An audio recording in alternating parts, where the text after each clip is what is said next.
ચાલો આજે શીખવાડું તમને લેટેસ રેપ, થાઈ ચિકન લેટેસ રેપ. ચિકનની જગ્યાએ તમે વેજીટેરિયન હો તો ટોફુ કાં તો પનીર પણ તમે યુઝ કરી શકો.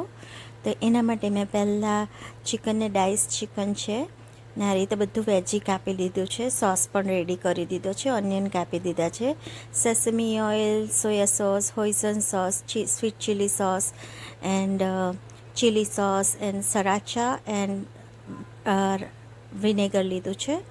એ સોસ પહેલાં મિક્સ કરી દીધો એક બોલમાં. પછી તેને ચિકનમાં ગાર્લિક, જિંજર ને સોલ્ટ એન્ડ પેપર ને હાઈ ફ્લેમ પર ચિકનને સ્ટર ફ્રાય કર્યું ને થોડોક પેલો સોસ બનાવેલો તે પણ નાખ્યો.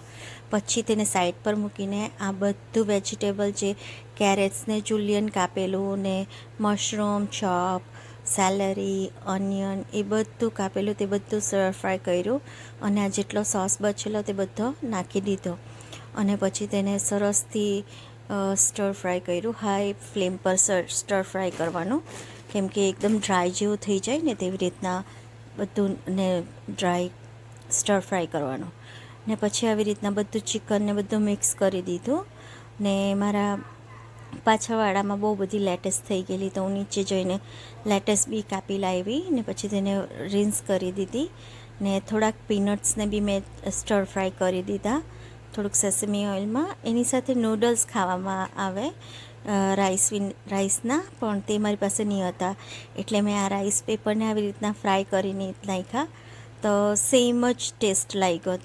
સેમ રાઈસ નૂડલ કે પછી આવી રીતના તમે રાઈસ પેપર હોય ને તો આવી રીતના ફ્રાય કરી દો અને ઇટ્સ લાઈક અ પાપડ. ને પછી લેટેસમાં પહેલાં ચિકન મૂકવાનું ને પછી પીનટ્સ મૂકવાના, ચીલી સોસ ખાતા હોય તો સ્પાઇસી જોઈતું હોય તો ચીલી સોસ નાખવાનો ને પછી આવી રીતના પાપડ મૂકવાનો ને એવી રીતના રેપ બનાવીને ખાવાનો. બહુ જ ફાઇન લાગે. તમે ટ્રાય કરજો. જો તમે વેજીટેરિયન હોય તો પનીર કાં તો ટોફુ પણ તમે લઈ શકો. પણ અમે જ્યારે બી રેસ્ટોરન્ટમાં જઈએ તો અમે એપેટાઇઝરમાં આ ઓલવેઝ ઓર્ડર કરીએ. So it's like a low carb and high protein food because it's a chicken breast and lettuce, right? So there is no carb, so it's good for health. Diabetes વાળાને પણ બહુ સારું. So yeah, enjoy. અને આવી જ recipe જોવા માટે please subscribe and follow my page. Thank you so much. જય શ્રી કૃષ્ણ.